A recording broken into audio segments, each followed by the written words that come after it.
All right, hey, it's Fantasy Football Now. I'm Tito, Jeff Fidoff. Follow me on the X @FitHappens. FanStreamSports.com. Go there also for all our great shows. Download the app; it's free. FanStream Sports app for Apple and Android, free on all of those, both those formats.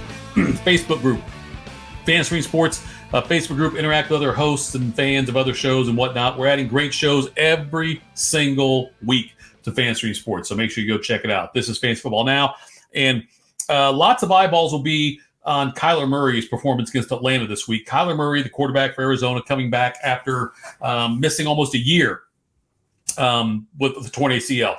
And if you are somebody who, and in one of these leagues I did this, where the quarterbacks, I waited way too long quarterbacks and ended up coming up short with the guys I drafted, disappointed. I took Kyler Murray what I could. I took him in a few different leagues, actually, because he's got a higher ceiling in all likelihood than your backup quarterback you might be carrying right now, if you are, or you might have a higher ceiling than the starting quarterback right now, depending on where you're at in your league. So I recommended for the last couple of weeks, pick up Kyler Murray if you can. It's a lottery ticket thing. Just see what happens. Might be great. And even if you don't need him, I tried to grab him because I could use him as trade bait to try to improve my team elsewhere if Kyler Murray comes out and does well for Arizona this week against the Falcons in his first game back. Like I said, nearly a year since he's played an NFL game. And if you remember, just a couple years ago, 2020, he rushed for 11 touchdowns and 819 yards. And it's not saying he's a decent passer either, because he is. He threw the ball for over 3,700 yards in each of his first three seasons, averaged 23 touchdown passes a season. Now, the running game, though, his ability to move the ball with his feet, that is what elevates him from a good fantasy quarterback to a very good fantasy quarterback when he is on. Now, remember that 2020 season when it was a great season for Kyler Murray all around. He had DeAndre Hopkins to throw to and also Larry Fitzgerald. So this year, it's Marquise Brown and Trey McBride. Bit of a drop-off there. So we will see, though, what happens with Kyler Murray this week, though. But he's somebody I'm watching closely, and I'm sure a lot of people in fantasy football are. And he is somebody who I did try to go out and get in as many leagues as I could where it was possible. T. Higgins, by the way, goes some injury news now. T. Higgins surprisingly ruled out for Sunday's game with the Sunday's Bengals game against the Texans.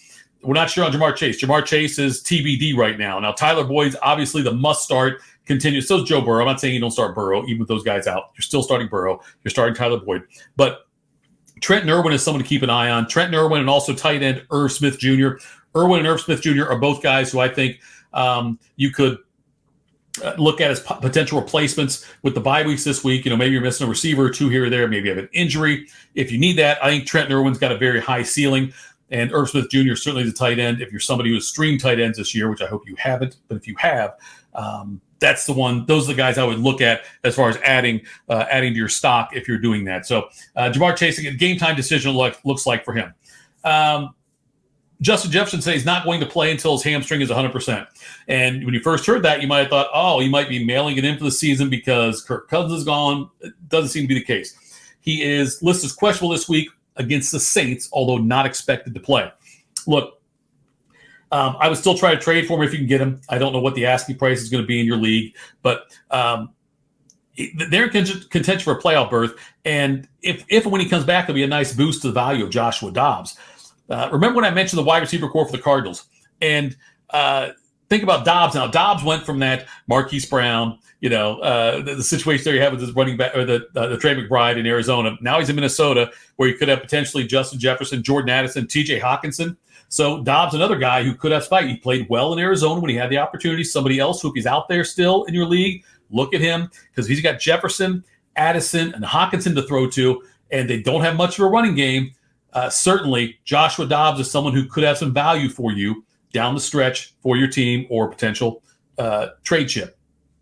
Couple other injuries. Devon Achane, who's the Dolphins stud running back, not back yet. Could be back week 11, maybe is what we're looking at. So we'll keep an eye on that one to see if that comes through. He's a guy who was such a lightning bolt that helped teams out and then got hurt and been out on the IR for a while now. Can't wait for him to come back for a couple of teams where I've owned him, and I want to see what he can do. Looks like Dave Montgomery is back for the Lions, which is going to hurt Jahmyr Gibbs' value. Jahmyr Gibbs was great last week without Montgomery. He's been up and down without Montgomery, but it was great to see what he was doing in the absence of Montgomery. Looks like, though, Montgomery is back this week playing for the Lions. He'll get some carries, get some goal line carries. So, yes, he is a startable, must-start guy, Dave Montgomery. Looks like we're not sure on tackle Trent Williams for the San Francisco 49ers. That's something to watch. But Deebo Samuel is back for the 49ers, apparently. That looks good. That's a big addition as well. It's amazing how these guys that are injured right now, mostly running backs, but these guys that are injured, though, that are now coming back could have a drastic impact on fantasy football squads down the stretch. Drake London back for Atlanta. Looks like James Conner is going to play for the Cardinals. That's big also. Big not only for Kyler Murray, big for James Conner, big for the Cardinals. Conner is someone who just keeps on churning him out. He's an older guy again, former Steeler, but James Conner is someone who keeps putting up good numbers. I like him quite a bit this week as well, as long as it looks like it's full workload. We'll know more about that on Sunday, but as of right now, James Conner is somebody who I do certainly like, and if you've been holding on to him like you should have been, you'll benefit from that. There's one league I'm in where I have Connor and HA on my IR that I've had to pull off now. So it's still in contention, which is good. Anyway, the others I want to get to, look, on Thursday night, the Bears-Panthers game went about as I thought it would. There was nobody really that I was like dying to start on either team. The only thing I was really looking to start was the Bears defense. And if you're someone who streams the defense, didn't draft one, or maybe just like to stream it throughout the year, which is very smart in most cases, I like the option of the Bears against Carolina. And for the most part, I was right. I mean, Carolina got the one fluky touchdown on the punt return. And other than that, the Bears were able to shut them down. So, and I'll continue to go against Carolina too. They're one of the ones that if I can pick the defense going against Carolina, I'll do it. Their offense is very vanilla. They don't protect Bryce Young well. He's a rookie who makes mistakes. He's not like C.J. Stroud. He makes a lot of mistakes, mostly because, look, it's a coverage thing, and it's the fact that he doesn't have time to throw. One of the things you look at, though, with some of these guys when they come through into the NFL, with Alabama, he always had the best receivers on the field. He always had superior receivers to the defense. He always played against a team whose defense was not as good as his, except maybe in the Georgia game. But other than that, though, most of the time, he had a better offensive line than the defensive line on the other side of the ball, better receivers than defensive backs on the other side of the ball, better running backs than the entire defense on the other side of the ball. They had that advantage. And how much easier is it to be, and it's not to take away from what he does, it's just an adjustment now. Because you get to the NFL, all of a sudden, it's flipped the other way around. Now, Carolina was a decent team last year, but they're not as good this year, and their offensive line is going to take some time there. So he's had to learn to deal with that. Now, C.J. Stroud's been better at it. I think Stroud's got better talent around him, and that's why, which is why Stroud's had success. I also think Stroud's just I think he'll be a better pro, a better quarterback than Bryce Young. But if you're streaming defenses, the Chicago one against Carolina, I'll continue to bet against Carolina when I can when it comes to streaming defenses.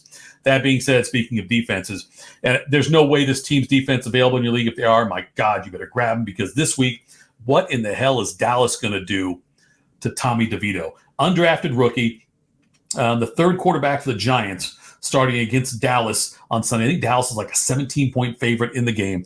And I feel bad for DeVito. I'm concerned for him because Dallas is really they're going to do a number on the Giants. But I also feel bad for Saquon Barkley. Saquon Barkley, in his 4 games since coming back from injury, has had 110 touches, including he had that 36-carry, 3-reception game on October 29th. So the only chance the Giants have to move the ball is to run Saquon Barkley and hope he can create something. They're going to continue to run him into the ground. He's on that franchise tag. He can be an unrestricted free agent next year. The Giants don't care about his long-term future, I don't believe. They're going to turn and burn, get him. They're going to do what NFL teams do to running backs. And this, I believe, will be his last year at New York unless he takes a drastic pay cut. He's got a lot of miles on him. He's got a couple injuries. They're going to keep doing this until Barkley cries uncle.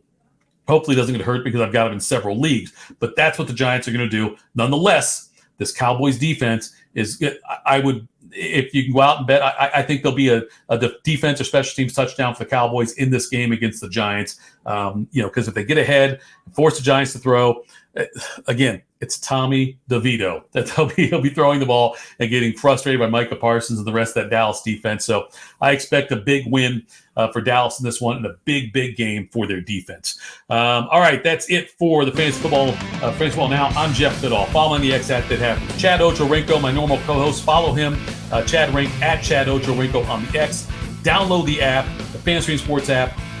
It is free for Apple and Android users. We'll talk to you soon. Let's get a win this week as we enter the backstretch of the NFL fantasy football season.